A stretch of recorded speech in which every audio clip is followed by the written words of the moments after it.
ان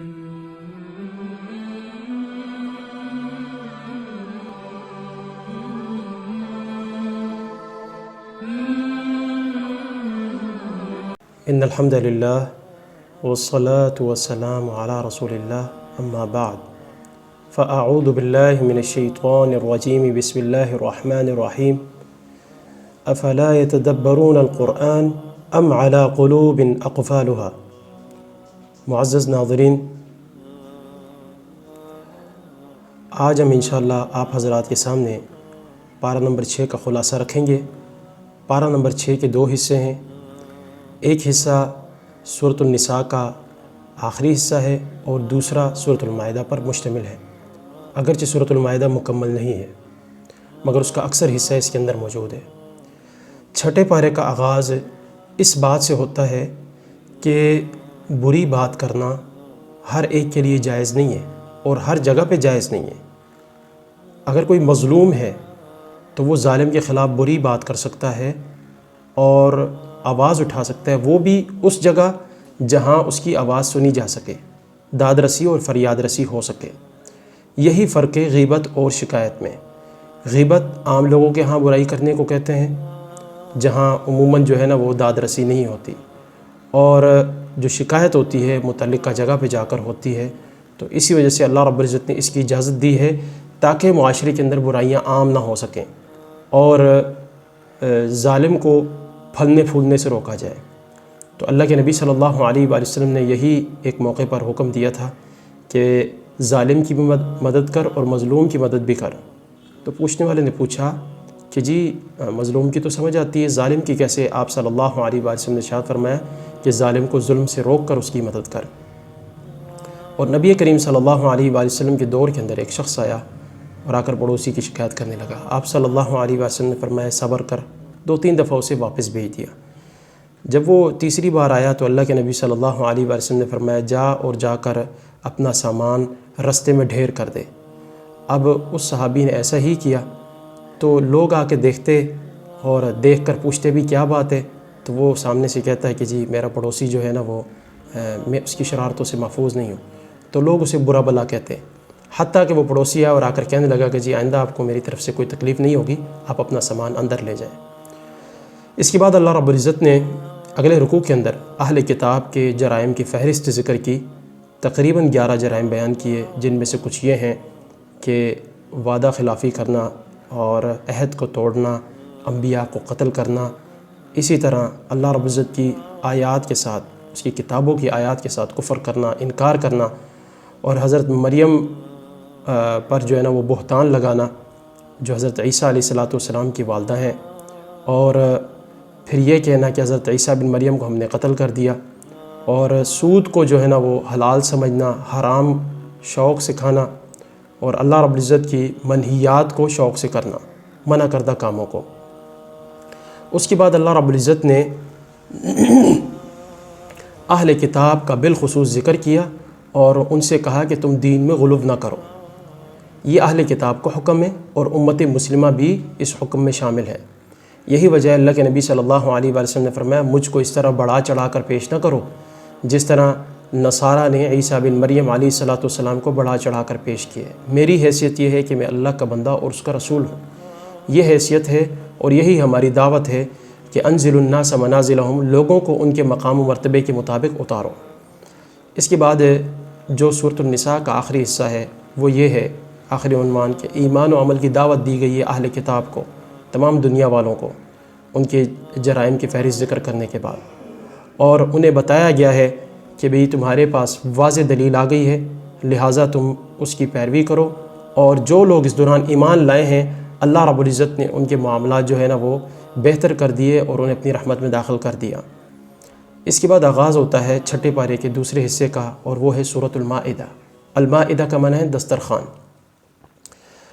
پیچھے پس منظر یہ ہے کہ حضرت عیسیٰ علیہ السلام کے جو ماننے والے تھے انہوں نے کہا کہ جی ہم اپنے اطمینان قلبی کے لیے آپ سے ایک درخواست چاہتے ہیں، آپ کیا آسمان سے کھانوں سے سجا دسترخوان اتار سکتے ہیں؟ آپ اللہ سے دعا کریں۔ تو انہوں نے اللہ رب العزت سے دعا کی حضرت عیسیٰ علیہ السلام نے، اور اللہ رب العزت نے وہ دسترخوان اتارا۔ اسی نسبت سے اس صورت کے اندر یعنی بعض حلال چیزوں کا اور بعض حرام چیزوں کا، حرام امور کا ذکر کیا گیا ہے اسی نسبت سے کہ عموماً یہ کھانے پینے کی چیزیں دسترخوان پہ موجود ہوتی ہیں۔ سورۃ النساء میں عموماً خاندانی اور عائلی معاملات کا ذکر کیا گیا تھا، اور اس صورت کے اندر اسلامی عدالتوں کا قیام اور اسلام کے فوجداری قوانین کا ذکر کیا گیا ہے۔ سورت کا آغاز جس بات سے ہوتا ہے وہ یہ ہے کہ ہر معاشرے کے لیے باہمی معاملات اور حقوق و فرائض کی ادائیگی ضروری ہے، اس لیے اللہ رب العزت نے فرمایا اوفوا بالعقود، آپس کی جو عہد و پیمان ہیں، حقوق و فرائض ہیں، انہیں آپ جو ہے نا وہ کیا کریں، مکمل کریں، پورا کریں۔ اور اس کے بعد اللہ رب العزت نے حلال اور حرام جانوروں کا ذکر کیا۔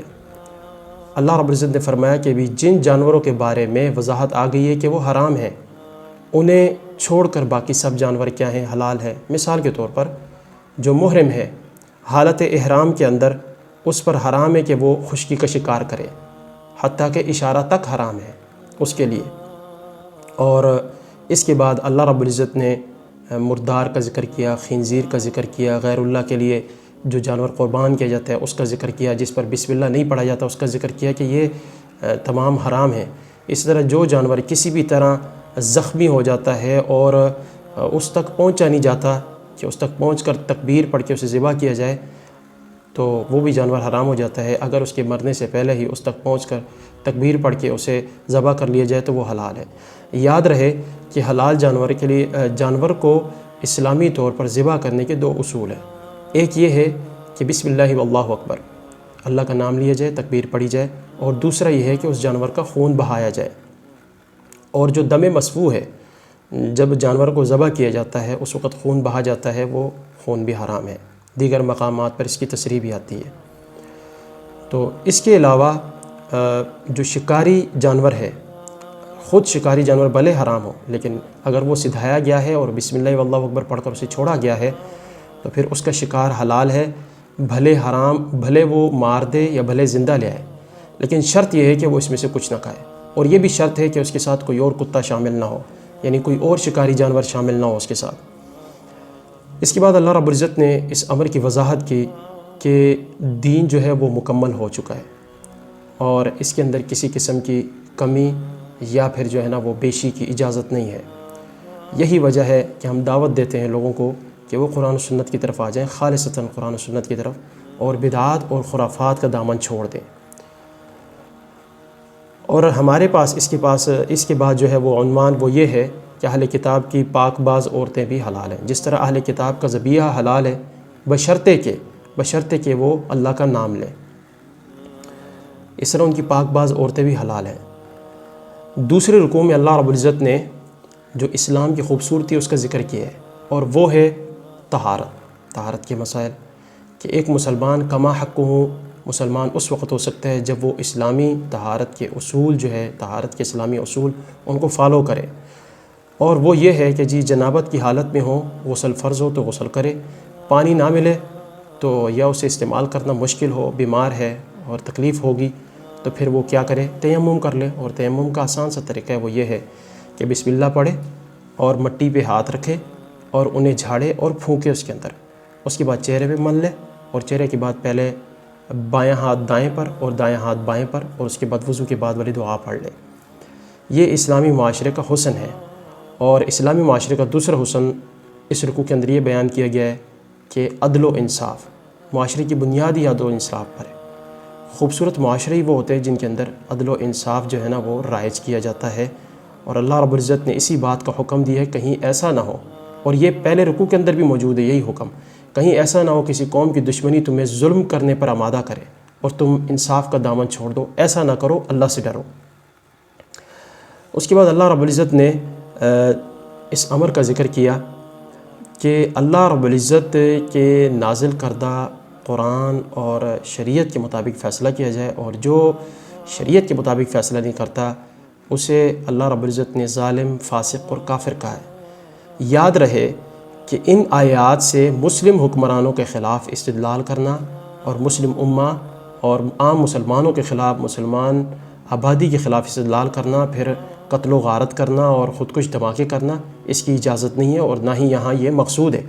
خوارج نے ایسا ہی کیا تھا اور وہ سیدھے رستے سے بھٹک گئے تھے۔ اللہ رب العزت نے اس کے بعد بنی اسرائیل کو دعوت دی کہ قومی زندگی کا انحصار جہاد پر ہے۔ دیکھیں جی، بنی اسرائیل جب ناظرین مصر سے نکلے اور فلسطین کی طرف جانا تھا انہوں نے، یا وہ رستے میں تھے، تو اللہ رب العزت نے من و سلوہ اتارا، لیکن انہیں یہ اچھا نہیں لگا۔ تو انہوں نے اللہ رب العزت سے درخواست کی کہ ہمیں جو ہے وہ پیاز وغیرہ یہ چیزیں جو ہے وہ کھانی ہے۔ تو اللہ رب العزت نے فرمایا پھر ٹھیک ہے، فلسطین جاؤ اور وہاں کوئی حکومت برسر اقتدار ہے، انہیں شکست دو، جہاد کرو اور تم جو ہے نا وہ وہاں یہ کام کر لو۔ لیکن بنی اسرائیل نے ایسا نہیں کیا۔ تو اللہ رب العزت نے سزا کے طور پر جو فلسطین ہے اسے 40 سال کے لیے حرام کر دیا ان لوگوں پر، اور یہ وادی تی یعنی صحرا میں ہی بھٹکتے پھرتے رہے۔ اللہ رب العزت نے اس کے بعد اگلے رکوع کے اندر حضرت آدم علیہ السلام کے 2 بیٹوں کا ذکر کیا۔ دیکھیں جی، مشہور تو یہ ہے کہ ان کے نام حابیل اور قابیل ہیں، قرآن و حدیث سے یہ ثابت نہیں ہے، اور اس کے ساتھ ساتھ اس کی وجہ کیا ہے، انہوں نے نظر کس بات کی پیش کی اللہ رب العزت کے حضور، اور چڑھاوا کیوں چڑھایا، تو اس بات کی بھی وضاحت نہیں ہے۔ لہٰذا جن معاملات میں قرآن و حدیث خاموش ہے ان میں خاموشی ہی بہتر ہے۔ تو معزز ناظرین، ان کے واقعے کا خلاصہ یہ ہے کہ ایک بیٹا دوسرے کو قتل کر دیتا ہے، اور اسے یہ بھی نہیں معلوم ہوتا، یہ کائنات کے اندر، دھرتی کے اندر پہلا قتل ہے کہ میں اب مقتول کا کیا کروں، لاش کا کیا کروں۔ اللہ رب العزت کوا بھیج دیتے ہیں، اور کوا وہ طریقہ بتاتا ہے کہ بھی زمین کھودنی ہے اور کھود کر اسے دفن کر دینا ہے۔ یہ واقعہ کیوں بیان کیا گیا ہے اس صورت کے اندر اور اس پارے کے اندر؟ دراصل ایک بیٹے نے دوسرے کو قتل حسد کی وجہ سے کیا تھا۔ تو حسد ایسی چیز ہے جو نیکیوں کو کھا جاتی ہے۔ اللہ کے نبی صلی اللہ علیہ وسلم نے حسد سے بہت ڈرایا ہے اور کہا ہے کہ یہ پچھلی قوموں کی بیماریاں ہیں جو تمہارے اندر بھی در آئی ہیں۔ تو اللہ کے نبی صلی اللہ علیہ وسلم کو سمجھایا گیا، تسلی دی گئی اور تسکین ملی کہ بنی اسرائیل جو آپ کے ساتھ دشمنی والا معاملہ برت رہے ہیں اس کی وجہ یہی حسد ہے اور کوئی وجہ نہیں ہے۔ یہ اللہ رب العزت کی تقسیم ہے کہ اکثر انبیاء ان کے اندر آئے ہیں، تو اگر ان کی نافرمانی کی وجہ سے ایک نبی اور آخری نبی اور برگزیدہ نبی اگر وہ اولاد اسماعیل میں آ گئے ہیں تو اس پر ان کا واویلا نہیں بنتا۔ اس کے بعد اللہ رب العزت نے فوجداری قوانین ذکر کیا، اور اسی رکوع کے اندر ذکر کیے کہ جو مسلم ممالک کے خلاف سرکشی کرتا ہے، فساد فی الارض کا مرتکب ٹھہرتا ہے، بغاوت کرتا ہے، تو انہیں بری طرح قتل کر دیا جائے، بری طرح پھانسی پر لٹکا دیا جائے، یا پھر جو ہے نا مخالف سمت سے ان کے ہاتھ اور پیر کاٹ دیے جائیں، یا پھر انہیں زمین سے جلا وطن کر دیا جائے۔ وہ اسی لائق ہیں کہ یہاں جو ہے وہ موجود نہ ہو۔ یہ ان کی جرم کی نوعیت کے حساب سے کوئی بھی فیصلہ کیا جا سکتا ہے۔ اس کے ساتھ ساتھ چور کی سزا یہ بیان کی گئی کہ اس کے ہاتھ کاٹ دیے جائیں۔ ہمارے ملک میں آج معاملات جو چوری کے ہیں اور ڈکیتی کے ہیں، راہزنی کے ہیں، مال محفوظ نہیں ہے اس کی، اور یہ عام ہوتے جا رہے ہیں، زیادہ ہوتے جا رہے ہیں، اس کی شرح بڑھتی جا رہی ہے۔ اس کی وجہ یہی ہے کہ ہم جو حدود اللہ ہے وہ نافذ نہیں کر رہے۔ اور اسلامی معاشرے میں لڑائی جھگڑا کرنے اور دوسروں کو نقصان پہنچانے والوں سے قصاص کا حکم بھی موجود ہے۔ اگر کسی نے کسی کا دانت توڑا ہے تو بدلے میں دانت توڑا جائے گا، اگر وہ دیت پر راضی ہے، غلطی سے ٹوٹا ہے تو پھر تو اس کو دیت دیا جائے گا۔ اس طرح آنکھ کا معاملہ ہے، ناک کا، کان کا معاملہ ہے، اسی طرح دیگر زخم ہے۔ اللہ کے نبی صلی اللہ علیہ وسلم نے تفصیلاً اپنی احادیث کے اندر، اپنے فرامین کے اندر ان کی دیت کا ذکر کیا ہے۔ اور اس کے بعد اللہ رب العزت نے عیسائیوں کے جرم کا بھی ذکر کیا کہ انہوں نے کہا کہ جی اللہ تعالیٰ ہی عیسیٰ بن مریم ہے، نعوذ باللہ، یا بعض فرقے وہ کہتے ہیں ان اللہ ثالث ثلاثہ، 3 خدائیں اور ان میں سے ایک اللہ ہے، اور یا پھر بعض گروہ وہ یہ سمجھتے ہیں کہ حضرت عیسیٰ علیہ السلام اللہ کی بیوی، نعوذ باللہ، اور حضرت مریم اللہ کی بیوی ہیں، حضرت عیسیٰ جو ہیں وہ بیٹے ہیں، نعوذ باللہ من ذلک، تعالی اللہ عما یقولون علوا کبیرا۔ اللہ رب العزت کہیں جو ہے وہ پاک ہیں ان معاملات سے، تو ان کا ذکر کیا، اور پھر یہ بھی بتایا کہ بھی وہ غلو وغیرہ کرتے ہیں۔ ان دونوں کے جرائم کے ذکر کرنے کا مقصد یہ ہے کہ امت مسلمہ ان سے دوستی نہ کرے، یہ جرائم نہ کرے، دور رہے ان جرائم سے، اور اس کے ساتھ ساتھ ان سے دوستی نہ کرے، ان کو دلی دوست نہ بنائے۔ اور اللہ رب العزت نے واضح کر دیا، واشگاف الفاظ میں اعلان کر دیا کہ جو ان سے دوستی کرے گا وہ انہی میں سے ہوگا۔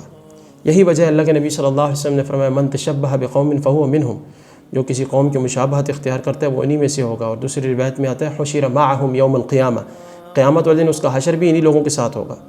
تو دیکھیں یہ جو مشابہت ہے ایسی چیز میں ہے جو کسی قوم کا شعار بن جائے۔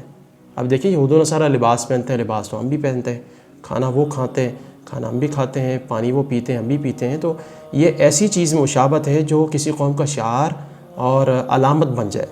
یہی وجہ ہے کہ اللہ رب العزت نے اسی پارے کے اندر اسی شاعر کا ذکر کیا کہ جب یہ کسی قوم کی علامت ہوتی ہے، کسی کمپنی کا لوگو ہوتا ہے، تو اسلام کے بھی شاعر ہیں، جیسے مسجد ہے، اذان ہے، نماز ہے، زکوٰۃ ہے، پردے کا حکم ہے۔